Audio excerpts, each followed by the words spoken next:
Hello everyone, Rahul Mishra नाम है हमारा और आज के इस वीडियो में हम लोग जून सेकंड वीक की बैंकिंग एंड फाइनेंशियल अवेयरनेस यहाँ पर डिस्कस करने जा रहे हैं। अपने पिछले वीडियो में हम लोगों ने जून फर्स्ट वीक का banking and financial awareness discuss किया था और वो वीडियो जो है प्लेलिस्ट में है। एक प्रॉपर प्लेलिस्ट बना दी गई है जहाँ पर हम लोग वीकली बेसिस पर बैंकिंग एंड फाइनेंशियल अवेयरनेस के वीडियोज़ डालते रहते हैं, ठीक है। और अगर आप लोगों ने उन सारे वीडियोज़ को नहीं देखा और देखना चाहते हैं तो जाकर आप लोग प्लेलिस्ट में उन सारे वीडियोज़ को देख सकते हैं। इस वीडियो के नीचे डिस्क्रिप्शन में उस प्लेलिस्ट का लिंक दिया गया है, आप लोग जाकर उन सारे वीडियोज़ को देख सकते हैं, ठीक है। और आज हम लोग यहाँ पर डिस्कस करेंगे जून सेकंड वीक की बैंकिंग एंड फाइनेंशियल अवेयरनेस, जो कि किसी भी बैंक एग्जाम के लिए बहुत ही ज़्यादा महत्वपूर्ण रहती है। अभी आरआरबी के एग्जाम हमारे लगे हुए हैं, चाहे फिर स्केल 2 हो, पीओ हो या क्लर्क हो या फिर जो भी अपकमिंग एग्जाम्स हैं आईबीपीएस के, उन सभी एग्जाम्स के लिए बहुत ही ज़्यादा महत्वपूर्ण रहने वाला है, ठीक है। तो वीडियो को आप लोगों को लास्ट तक देखना है। जैसे मैं बोलता हूँ वीडियो की स्टार्टिंग में, मुरारी बापू की कथा के तरीके से नहीं सुनना है, दिमाग और कान दोनों खोलकर ढंग से इन सारी चीज़ों को आप लोग सुनिएगा और जितनी देर में मैं क्वेश्चन पढ़ता हूँ उतनी देर में आप लोग इसका खुद से आंसर देने की कोशिश करिएगा, ठीक है। चलिए देखते हैं कि पहले क्वेश्चन में क्या बोला गया है। Public sector banks have sanctioned what % of total loans under PM Svanidhi scheme to street vendors.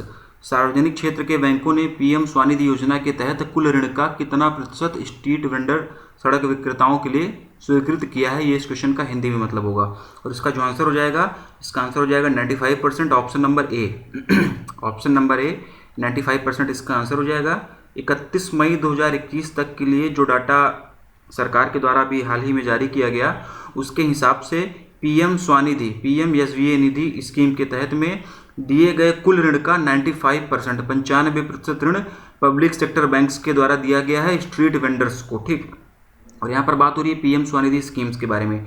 PM Svanidhi scheme का इसका पूरा नाम, इसका फुल फॉर्म क्या हो जाएगा? इसका फुल फॉर्म हो जाएगा PM street vendors Atmanirbhar Nidhi, ठीक है। और ये लॉन्च कब की गई थी ये भी हम लोग जान लेते हैं। पीएम स्वनिधि स्कीम जो है ये कब लॉन्च की गई थी? तो ये 1 जून 2020 को, 1 जून 2020 को ये स्कीम जो लॉन्च की गई थी। इसके तहत स्ट्रीट वेंडर्स को 10,000 रुपये तक का कोलेट्रल फ्री लोन 1 साल तक के लिए दिया जाता है। 10,000 तक का लोन, 10,000 रुपये तक का लोन, कोलेट्रल फ्री लोन 1 साल तक के लिए दिया जाता है। कोलेट्रल फ्री लोन का क्या मतलब हो जाता है? कोलेट्रल फ्री लोन का मतलब होता है बिना किसी सिक्योरिटी के दिया जाने वाला जो लोन होता है उसे हम लोग जो है कोलेट्रल फ्री लोन कहते हैं। तो ऑप्शन नंबर है 95% इसका आंसर हो जाएगा, ठीक है। नेक्स्ट देखते हैं। How much loan amount has recently been sanctioned by the State bank of India for the development of the Noida International Airport NIA। Noida अंतर्राष्ट्रीय हवाई अड्डा NIA के विकास के लिए स्टेट बैंक ऑफ इंडिया के द्वारा हाल ही में कितनी ऋण राशि स्वीकृत की गई है, कितना ऋण राशि मंजूर किया गया है, ठीक है। और इसका जो आंसर हो जाएगा, इसका आंसर हो जाएगा 3,725 करोड़ रुपए, option number B. Option number B 3,725 crore rupees, option number A, option number B. और 20 सालों के लिए लोन दिया जाएगा, ठीक है ना। 20 सालों के लिए लोन जो है नोएडा इंटरनेशनल एयरपोर्ट के डेवलपमेंट के लिए स्टेट बैंक ऑफ इंडिया के द्वारा दिया गया है। Next, to provide financial assistance to children orphaned in COVID-19, which state has announced the शिशु सेवा स्कीम। कोविड-19 में अनाथ बच्चों को वित्तीय सहायता प्रदान करने के लिए किस राज्य ने शिशु सेवा योजना की घोषणा की है, ये इस क्वेश्चन में पूछा गया है। और इसका जो आंसर हो जाएगा आसाम, ऑप्शन नंबर सी, ठीक है। आसाम, ऑप्शन नंबर सी इसका आंसर हो जाएगा। जिन बच्चों के पेरेंट्स की डेथ हो गई है उन्हें 3500 रुपये पर मंथ, उन्हें 3500 रुपये पर मंथ के हिसाब से आसाम गवर्नमेंट जो है वो इतना फाइनेंशियल असिस्टेंस दिया जाएगा, ठीक। और इन सभी स्टेट की कैपिटल क्या है आप लोग कमेंट कर बता दो, ठीक है ना। कैपिटल और गवर्नर, गवर्नर का भी नाम आप लोग कमेंट कर बताओ कि इन सभी स्टेट्स की कैपिटल और गवर्नर क्या है। नेक्स्ट देखेंगे हम लोग। Which financial service provider company became the global tournament sponsor of the international cricket council ICC for 2021 to 2023, ठीक है। कौन सी वित्तीय सेवा प्रदाता कंपनी 2021 से लेकर 2023 तक के लिए अंतर्राष्ट्रीय क्रिकेट परिषद ICC की वैश्विक टूर्नामेंट प्रायोजक बनी हुई है, ये इस क्वेश्चन का हिंदी में मतलब होगा। और इसका जो आंसर हो जाएगा, इसका आंसर हो जाएगा BharatPe, option number D, option number D BharatPe इसका आंसर हो जाएगा, ठीक। Next, who has recently been appointed as the educational adviser of the World Bank. हाल ही में विश्व बैंक के शैक्षिक सलाहकार के रूप में किसे नियुक्त किया गया, इस क्वेश्चन का हिंदी में मतलब। और इसका जो आंसर हो जाएगा Ranjit Singh Disale, option number C, option number C, Ranjit Singh Disale, option number C इसका आंसर हो जाएगा। ये महाराष्ट्र के स्कूल टीचर हैं, इन्हें वर्ल्ड बैंक के एजुकेशनल एडवाइजर के रूप में अपॉइंट किया गया है। इनका कार्यकाल जो है जून 2021 से लेकर दिसंबर 2024 तक रहेगा। इनका टेन्योर जो है वो जून 2021 से लेकर दिसंबर 2024, ठीक है ना। दिसंबर 2024 तक इनका कार्यकाल रहेगा। ठीक है, वर्ल्ड बैंक ने भी 12 एडवाइजर को अपॉइंट किया हुआ है। टोटल 12 एडवाइजर्स जो हैं, 12 एडवाइजर अभी वर्ल्ड बैंक के द्वारा अपॉइंट किए गए हैं, जिसमें से कि ये रणजीत सिंह दिसाले जी भी एक हैं। ठीक है, दिसाले जी को 2020 में ग्लोबल टीचर प्राइज अवार्ड से भी सम्मानित किया जा चुका है। ऑप्शन नंबर सी इसका आंसर हो जाएगा। Who has recently been appointed as the interim CEO of HSBC India? हाल ही में HSBC इंडिया के अंतरिम CEO के रूप में किसे नियुक्त किया गया है, ये इस क्वेश्चन में पूछा गया है। और इसका जो आंसर हो जाएगा, इसका आंसर हो जाएगा Hitendra Dave. Option number D, option number D Hitendra Dave इसका आंसर हो जाएगा। इन्होंने जो है सुरेंद्र रोसा जी को अभी सक्सीड किया हुआ है। रोसा जी को भी एशिया पैसिफिक का को चीफ एग्जीक्यूटिव बना दिया गया है। उनकी जगह पर हितेंद्र दवे जी को जो है HSBC इंडिया का इंटरिम CEO बनाया गया है। ठीक है, और देखिए सुरेंद्र रोसा जी भी का नाम ऑप्शन में है, तो अगर ये पूछा जाए कि किसको रिप्लेस किया है तो उस कंडीशन में इसका आंसर हो जाएगा सुरेंद्र रोसा। ठीक है, और HSBC इंडिया के हेडक्वार्टर की अगर हम लोग बात करेंगे तो मुंबई महाराष्ट्र में जो है HSBC इंडिया का हेडक्वार्टर हो जाएगा। कहाँ पर? मुंबई महाराष्ट्र में। Who has recently been appointed as the liquidator of the Shivaji Rao Bhosale bank? हाल ही में शिवाजी राव भोसले बैंक के परिसमापक के रूप में किसे नियुक्त किया गया है? और इसका जो आंसर हो जाएगा RS Dhonkar. Option number B, option number B इसका आंसर हो जाएगा। पुणे बेस्ड बैंक है ये, शिवाजी राव भोसले बैंक जो है ये पुणे महाराष्ट्र बेस्ड बैंक है ये। पर्याप्त पूंजी और सोर्स ऑफ इनकम ना होने की वजह से RBI ने इसका लाइसेंस अभी हाल ही में कैंसिल कर दिया था। ठीक है, स्टेट कोऑपरेटिव डिपार्टमेंट ने इन्हें जो है ढोलकर जी को बैंक के लिक्विडेटर के रूप में अभी हाल ही में अपॉइंट किया हुआ है। Next, how much loan amount has recently been approved by the World Bank for the raising and accelerating micro small and medium enterprises performance programme to support India's MSMEs? Bharat के MSMEs को समर्थन देने के लिए सूक्ष्म लघु और मध्यम उद्यम प्रदर्शन बढ़ाने और त्वरित करने नामक कार्यक्रम के लिए विश्व बैंक द्वारा हाल ही में कितनी ऋण राशि को मंजूरी दी गई है, ये इस क्वेश्चन का हिंदी में मतलब होगा। और इसका जो आंसर हो जाएगा 500 million USD। Option number A. ठीक है, ऑप्शन नंबर ए 500 मिलियन USD इसका आंसर हो जाएगा। Raising and accelerating micro small and medium enterprises performance, जिसको कि शॉर्ट में हम लोग रैंप बोलते हैं, रैंप प्रोग्राम के लिए वर्ल्ड बैंक ने भी हाल ही में 500 मिलियन USD का लोन अप्रूव किया हुआ है। ये लोन जो है वर्ल्ड बैंक की ही एक शाखा international bank for reconstruction and development, जिसको कि हम लोग IBRD बोलते हैं। ठीक ना, ये लोन जो है वर्ल्ड बैंक की ही एक शाखा IBRD यानी कि international bank for reconstruction and development के द्वारा दिया जाएगा।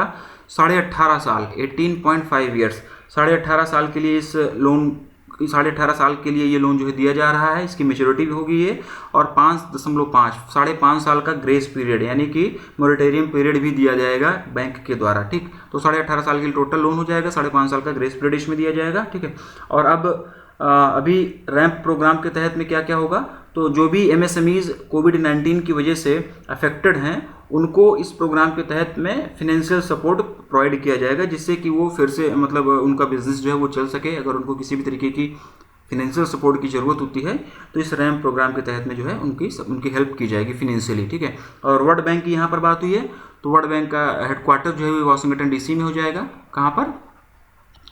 वाशिंगटन DC में जो है वर्ल्ड बैंक का हेडक्वार्टर हो जाएगा। डेविड R मालपास जो है वो इसके प्रेसिडेंट हो जाएंगे। ठीक है, डेविड R मालपास ये जो है वर्ल्ड बैंक के प्रेसिडेंट हो जाएंगे। Next, which bank has recently partnered with IIFL home finance and Indiabulls housing finance to offer housing loans under priority sector lending? ठीक है, किस बैंक ने हाल ही में प्राथमिकता क्षेत्र ऋण के तहत आवास ऋण प्रदान करने के लिए IIFL होम फाइनेंस और इंडिया बुल्स हाउसिंग फाइनेंस के साथ में भागीदारी की है, ये इस क्वेश्चन का हिंदी में मतलब। और इसका जो आंसर होगा central Bank of India. Option number D, option number D central Bank of India इसका आंसर हो जाएगा।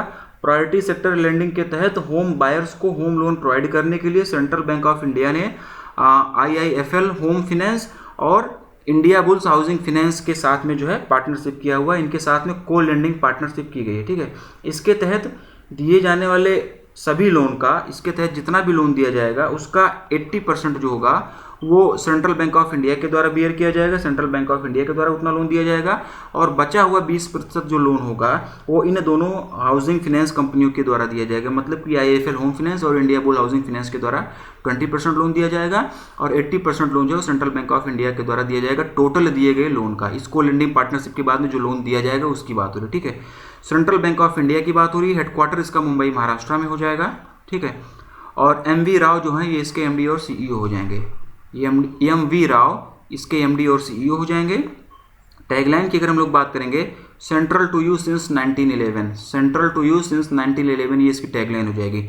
सेंट्रल बैंक ऑफ इंडिया के बारे में मैंने बता दिया है, bank of India, United bank of India, union bank of India और स्टेट बैंक ऑफ इंडिया, इनका हेडक्वार्टर, इनकी टैगलाइन, इनके MD CEO आप लोगों को पता होना चाहिए, ठीक। यहाँ पर बात हुई है IIFL होम फाइनेंस की भी बात हुई है, ठीक है। तो IIFL होम फाइनेंस की अगर हेडक्वार्टर की हम लोग बात करेंगे तो गुरुग्राम हरियाणा में इसका हेडक्वार्टर हो जाएगा। इंडिया बुल्स की अगर हम लोग बात करें तो इंडिया बुल्स का हेडक्वार्टर भी मुंबई महाराष्ट्र में ही होगा, ठीक। नेक्स्ट देखते हैं। RBI has recently extended the banking licence of which bank till 31 August 2021। RBI ने हाल ही में किस बैंक के बैंकिंग लाइसेंस को 31 अगस्त 2021 तक बढ़ा दिया है, ये इसमें पूछा गया है। और इसका जो आंसर हो जाएगा rupee cooperative bank, option number C rupee cooperative bank. Pune Maharashtra based bank है ये, और इस बैंक ने पिछले 5 सालों में अच्छा प्रदर्शन किया हुआ है। 263 करोड़ 263 करोड़, ठीक है, 263 करोड़ रुपए की रिकवरी की गई है बैंक के द्वारा, और 70 करोड़ रुपए तक का ऑपरेटिंग प्रॉफिट भी रहा है इसका। इस बैंक के द्वारा 263 करोड़ रुपए की लोन रिकवरी की गई है, 70 करोड़ रुपए तक का जो है ऑपरेटिंग प्रॉफिट रहा है मार्च 2021 तक। तो इसीलिए RBI ने जो है इसका लाइसेंस आगे बढ़ाने का फैसला किया। और कब तक बढ़ा दिया गया? 31 अगस्त 2021 तक के लिए। Karnataka industrial area development board KIADB has recently signed an MOU with which bank to provide a wide range of financial products and services to its customers। Karnataka औद्योगिक विकास बोर्ड KIADB ने हाल ही में अपने ग्राहकों को वित्तीय उत्पादों और सेवाओं की एक विस्तृत श्रृंखला प्रदान करने के लिए किस बैंक के साथ में एक समझौता ज्ञापन पर हस्ताक्षर किया है? ये इस क्वेश्चन का हिंदी में मतलब है। और इसका जो आंसर हो जाएगा HDFC बैंक, ऑप्शन नंबर ए HDFC बैंक इसका आंसर हो जाएगा। KIADB ने HDFC बैंक को अपने बैंकिंग पार्टनर के रूप में नॉमिनेट किया हुआ है, और अब जितनी भी लैंड डील्स वगैरह होंगी, इंडस्ट्रियल परचेज होगा, उसमें HDFC बैंक जो है वो फाइनेंशियल सर्विस प्रोवाइडर रहेगा, ठीक। तो ऑप्शन नंबर ए इसका आंसर हो जाएगा। As per World Bank's recent data, what is the revised GDP growth forecast of India for financial year 2022? विश्व बैंक के हालिया आंकड़ों के अनुसार वित्त वर्ष 2022 के लिए भारत की संशोधित GDP विकास पूर्वानुमान क्या होगा, ये इसमें पूछा गया है। 8.3% ऑप्शन नंबर इसका आंसर होगा, ठीक है। 8.3% ऑप्शन नंबर इसका आंसर होगा। वर्ल्ड बैंक ने भी हाल ही में अपनी एक रिपोर्ट जारी की हुई है जिसमें इंडिया की GDP को 10.1% से घटाकर 8.3% कर दिया गया है। पहले ये अनुमान जो था वर्ल्ड बैंक के द्वारा 10.1% रहने का था, लेकिन जिसे अब घटाकर 8.3% कर दिया गया है। बात हो रही है फाइनेंशियल ईयर 22 की। और अगर बात की जाए फाइनेंशियल ईयर 23 की, तो फाइनेंशियल ईयर 23 में जो है इंडिया की GDP 7.5% रहने का अनुमान है। वर्ल्ड बैंक के इसी रिपोर्ट में ये चीज़ें बताई गई हैं, ठीक है। वर्ल्ड बैंक की बात हो गई, क्रिसिल की भी हम लोग बात कर लेते हैं, ठीक है। तो क्रिसिल ने भी अभी इंडिया की GDP प्रिडिक्ट की हुई है। तो क्रिसिल के अनुसार फाइनेंशियल ईयर 2022 में इंडिया की GDP जो है वो 9.5% रहने का अनुमान है, ठीक। तो ये हो गई क्रिसिल की बात। वर्ल्ड बैंक की यहाँ पर बात हुई है, तो वर्ल्ड बैंक का हेडक्वार्टर वाशिंगटन DC में हो जाएगा। डेविड आर मालपास जो है वो इसके प्रेसिडेंट हो जाएंगे, ठीक है। ऑप्शन नंबर ई 8.3% इसका आंसर हो जाएगा। Name the RBI deputy governor who has recently got A 2-year service extension. RBI के उस डिप्टी गवर्नर का नाम बताइए जिसे हाल ही में 2 साल का सेवा विस्तार मिला हुआ है, ठीक है। और इसका जो आंसर हो जाएगा MK Jain, Mahesh Kumar Jain, option number A इसका आंसर हो जाएगा। ऑप्शन नंबर ए महेश कुमार जैन इसका आंसर हो जाएगा। RBI ने महेश कुमार जैन जी को अगले 2 सालों के लिए RBI के डिप्टी गवर्नर के रूप में फिर से अपॉइंट कर लिया है। 2 साल का सर्विस एक्सटेंशन, 2 साल का सेवा विस्तार दिया गया है इन्हें, ठीक है। 22 जून को ये रिटायर होने वाले हैं, इससे पहले ही इन्हें 2 साल का सर्विस एक्सटेंशन मिल गया है। ऑप्शन में BP कानूनगो का भी नाम ये दिया गया है, देखो ना, BP कानूनगो का भी नाम दिया गया है। तो ये इस समय आरबीआई के डिप्टी गवर्नर नहीं हैं, ये अप्रैल में रिटायर हो चुके हैं और अप्रैल में रिटायर होने के बाद इनकी जगह पर टी रविशंकर जी को आरबीआई का डिप्टी गवर्नर बनाया गया। ठीक है, तो ये ऑप्शन तो ऐसे ही एलिमिनेट हो जाएगा। क्वेश्चन ये भी बन सकता है कि टी रविशंकर जी को किसके रिटायरमेंट के बाद में या टी रविशंकर जी ने किसको रिप्लेस कर आरबीआई के डिप्टी गवर्नर बने, तो बीपी कानूनगो। बीपी कानूनगो इस समय आरबीआई के डिप्टी गवर्नर नहीं है, अप्रैल में इनके रिटायर होने के बाद में टी रविशंकर को आरबीआई का डिप्टी गवर्नर बनाया गया। ठीक, आरबीआई के गवर्नर का नाम शक्तिकांत दास है। शक्तिकांत दास आरबीआई के कौन से नंबर के गवर्नर हैं, ये आप लोग कमेंट करो। Chandrashekhar Ghosh has recently been reappointed as the MD and CEO of which bank. Chandrashekhar Ghosh को हाल ही में किस बैंक के एमडी और सीईओ के रूप में फिर से नियुक्त किया गया है, और इसका जो आंसर हो जाएगा बंधन बैंक, ऑप्शन नंबर सी। बंधन बैंक ऑप्शन नंबर सी इसका आंसर हो जाएगा। अगले 3 सालों के लिए इन्हें फिर से रीअपॉइंट कर लिया गया है। बंधन बैंक के एमडी और सीईओ के रूप में ये अगले 3 सालों तक फिर से काम करेंगे। बंधन बैंक का हेडक्वार्टर कहाँ पर है, ये आप लोग कमेंट करो, और साथ ही साथ में अगर और भी बैंकों के हेडक्वार्टर पता है तो भी आप लोग कमेंट कर बताओ। Which bank has recently partnered with Fisdom to offer comprehensive wealth management solutions to its customers. हाल ही में किस बैंक ने अपने ग्राहकों को व्यापक धन प्रबंधन समाधान प्रदान करने के लिए फिस्डम के साथ में भागीदारी की है। ये पूछा गया है कि किस बैंक ने अपने कस्टमर्स को comprehensive wealth management solution provide करने के लिए फिस्डम के साथ में जो है पार्टनरशिप किया हुआ है, और इसका जो आंसर हो जाएगा इंडियन बैंक, ऑप्शन नंबर ए।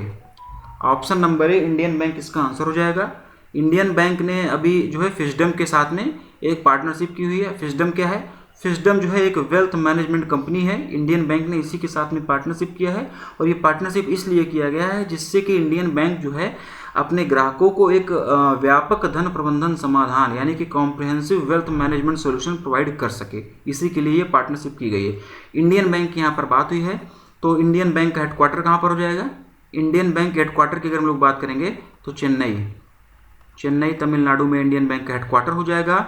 पद्मजा चुंद्रू, ठीक है, पद्मजा चुंद्रू ये इसके एमडी और सीईओ हो जाएंगे। ठीक है, और अगर हम लोग इसकी टैगलाइन की बात करें तो योर ओन बैंक ये इसकी क्या हो जाएगी टैगलाइन। इंडियन बैंक के बारे में मैंने बता दिया, बाकी और सभी बैंकों के बारे में यही सारी चीज़ें आप लोगों को कमेंट करनी है। आप लोग इसका कमेंट कर आंसर दो। यहाँ पर बात फिस्डम की भी हुई थी, तो फिस्डम की अगर हम लोग बात करेंगे तो इसका हेडक्वार्टर कहाँ पर हो जाएगा, बेंगलुरु कर्नाटका। ठीक है, बेंगलुरु कर्नाटका में इसका हेडक्वार्टर हो जाएगा। आगे बढ़ेंगे। पे near by and which insurance company has recently launched an insurance scheme named पूर्ण सुरक्षा इन कोलैबोरेशन। पे नियर बाई और किस बीमा कंपनी ने हाल ही में मिलकर पूर्ण सुरक्षा नामक एक बीमा योजना शुरू की है, ये इस क्वेश्चन का हिंदी में मतलब है, और इसका जो आंसर हो जाएगा India First Life Insurance, option number B. Option number B India First Life Insurance इसका आंसर हो जाएगा।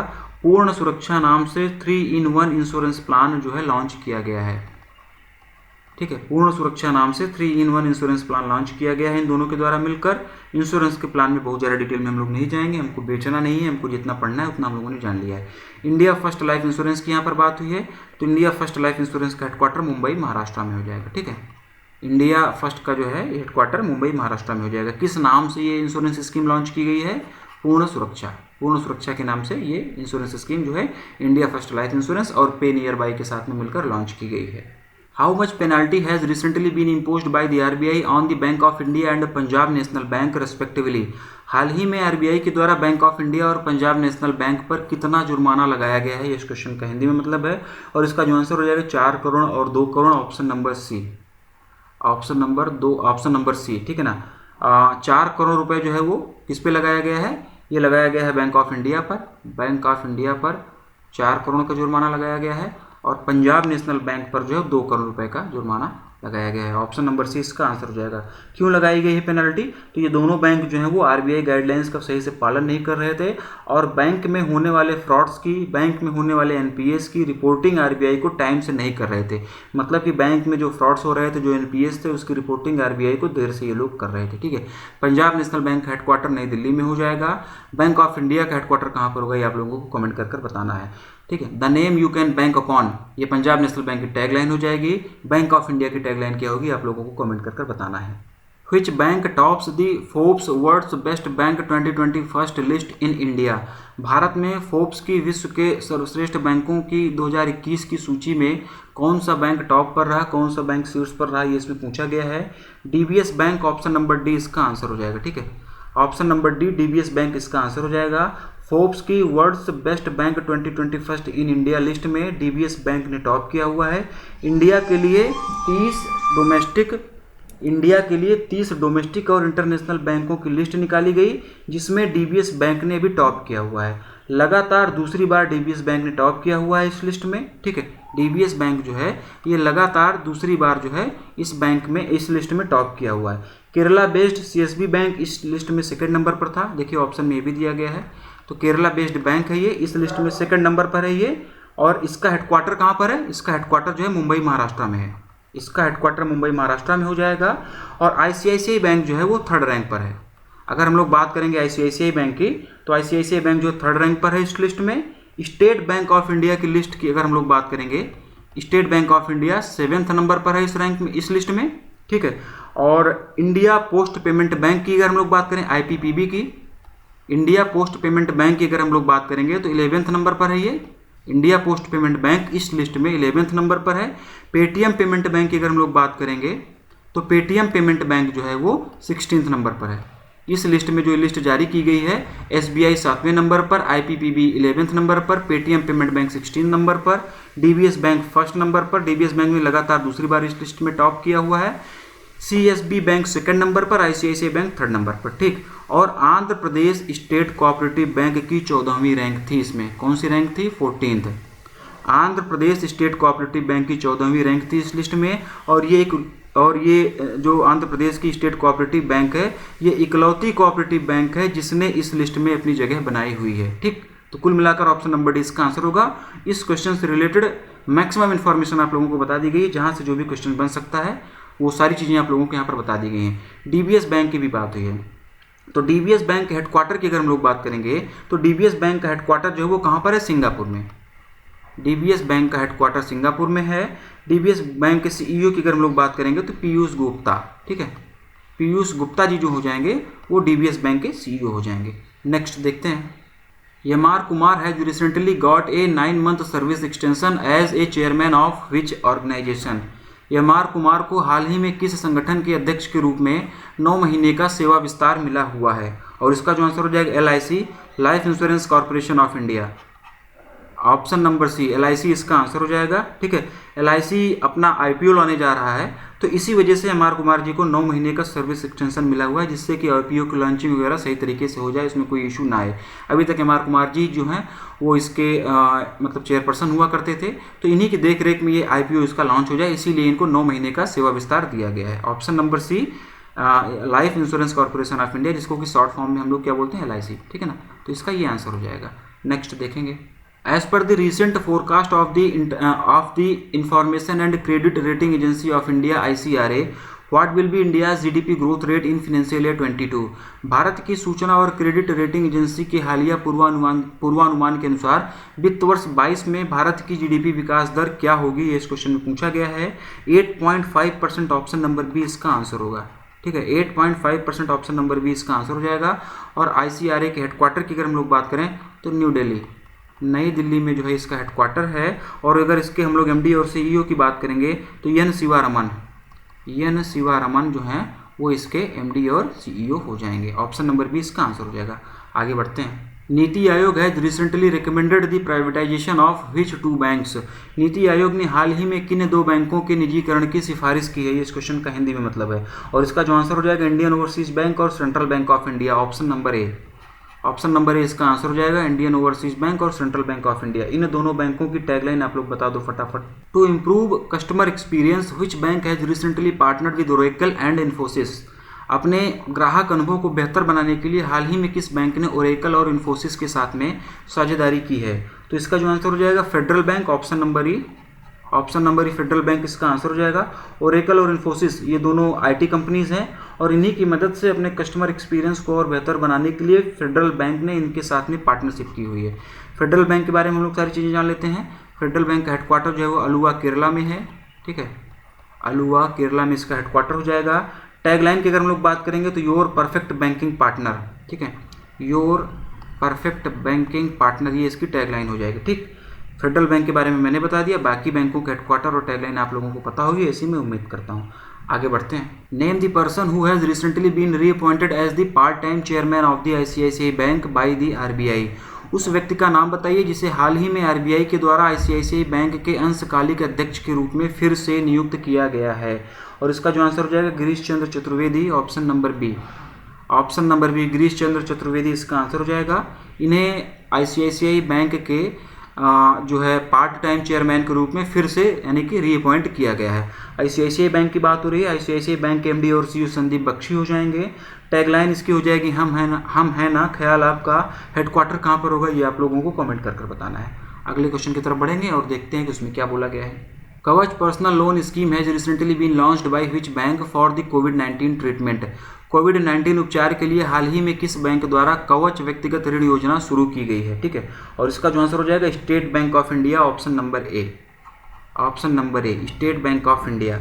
स्टेट बैंक ऑफ इंडिया ने कवच पर्सनल लोन नाम से एक लोन स्कीम लॉन्च की हुई है जिसके माध्यम से कोविड-19 का ट्रीटमेंट किया जाएगा। इस स्कीम के तहत में SBI अपने ग्राहकों को कोविड-19 के ट्रीटमेंट के लिए 25,000 रुपये से लेकर 5 लाख रुपए तक का कोलेटरल फ्री पर्सनल लोन देगी। 25,000 रुपये से लेकर 5 लाख, ठीक है। 25,000 रुपये से लेकर 5 लाख रुपए तक का कोलेटरल फ्री लोन SBI के द्वारा अपने ग्राहकों को कोविड-19 के ट्रीटमेंट के लिए दिया जाएगा। और ये लोन जो दिया जाएगा 8.5% पर एनम, 8.5% के वार्षिक ब्याज की दर पर ये लोन जो है 5 सालों के लिए दिया जाएगा, ठीक है ना। 5 साल के लिए ये लोन दिया जाएगा। 5 साल इसकी मैच्योरिटी पीरियड होगी और 3 महीने का मोरेटोरियम पीरियड भी इसमें दिया जा रहा है। 5 साल के बाद में 3 मंथ्स का मोरेटोरियम पीरियड भी यहाँ पर दिया जा रहा है। स्टेट बैंक ऑफ इंडिया की बात हो रही है तो इसकी टैगलाइन हो जाएगी the banker to every Indian. इसकी टैगलाइन हो जाएगी दिनेश कुमार खारा ये जो हैं स्टेट बैंक ऑफ इंडिया के MD और CEO चेयरमैन हो जाएंगे। हेडक्वार्टर की अगर हम लोग बात करेंगे स्टेट बैंक ऑफ इंडिया की तो मुंबई, ठीक है, मुंबई महाराष्ट्र में इसका हेडक्वार्टर हो जाएगा। स्टेट बैंक ऑफ इंडिया के बारे में मैंने बता दिया, बाकी बैंकों के बारे में आप लोग बताओ, ठीक है। पिछले हर क्वेश्चन में कहीं ना कहीं पर किसी न किसी बैंक के बारे में बताया जाता रहता है, तो अब तक ये आप लोगों को याद हो गया होगा। तो ये सारी चीज़ें आप लोग कमेंट कर बताते रहा करो। आगे बढ़ेंगे। Which bank has topped among the PSU banks in terms of loan and deposit growth in financial year 21? वित्त वर्ष 2021 में ऋण और जमा वृद्धि के मामले में कौन सा बैंक PSU बैंकों में सबसे ऊपर है? और इसका जो आंसर हो जाएगा Bank of Maharashtra, option number B. Option number B Bank of Maharashtra इसका आंसर हो जाएगा। बैंक ऑफ महाराष्ट्र ने अभी एक डाटा रिलीज किया हुआ है जिसके अनुसार लोन और डिपॉजिट ग्रोथ के मामले में वित्त वर्ष 2021 में सभी पब्लिक सेक्टर बैंक्स में बैंक ऑफ महाराष्ट्र टॉप पर रहा। सेकंड नंबर पर पंजाब एंड सिंध बैंक रहा, ठीक है। सेकंड नंबर पर पंजाब एंड सिंध बैंक रहा। बैंक ऑफ महाराष्ट्र के ग्रॉस एडवांसेस में 13.45% का इंक्रीमेंट हुआ, ठीक है ना।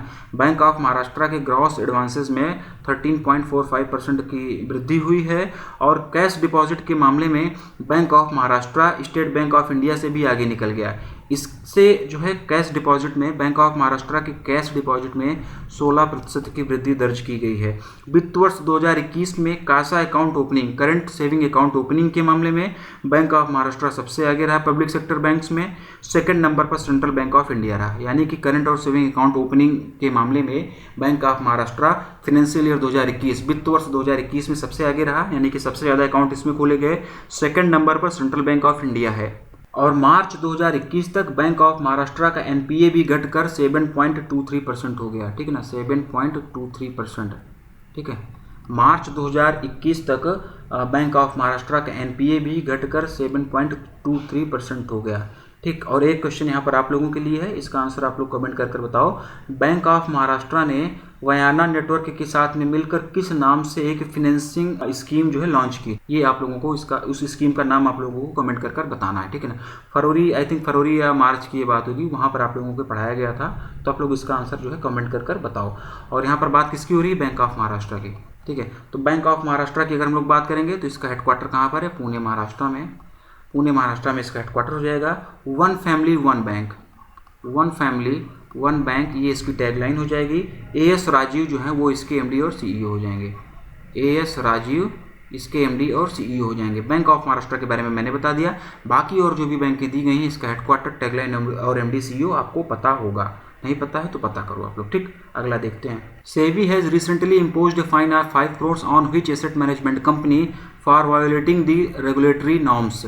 सेबी ने हाल ही में नियामक मानदंडों का उल्लंघन करने के लिए किस संपत्ति प्रबंधन कंपनी पर 5 करोड़ रुपए का जुर्माना लगाया है? ये इस क्वेश्चन का हिंदी में मतलब होगा और इसका जो आंसर हो जाएगा Franklin Templeton AMC, option number A. ठीक है, Franklin Templeton mutual fund, option number A इसका आंसर हो जाएगा।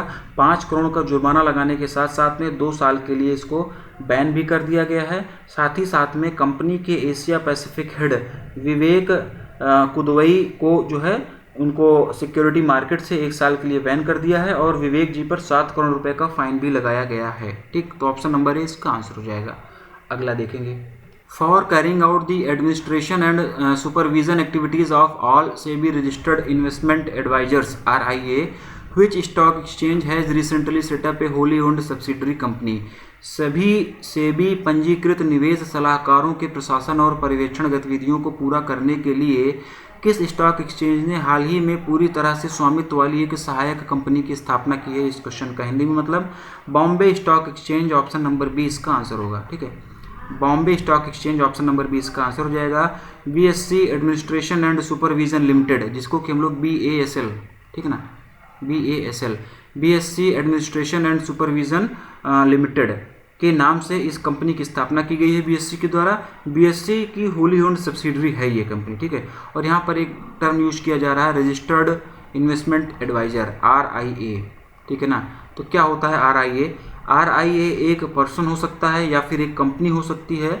ठीक है ना, जो रजिस्टर्ड इन्वेस्टमेंट एडवाइज़र ये कौन हो सकता है? या तो एक व्यक्ति विशेष हो सकता है या फिर कोई कंपनी हो सकती है जो कि लोगों को इन्वेस्टमेंट एडवाइजेस देती है और ये सेबी में रजिस्टर्ड होते हैं। ठीक है, इनिशियली लोग अकेले इन्वेस्टमेंट एडवाइज़र के रूप में काम कर सकते हैं।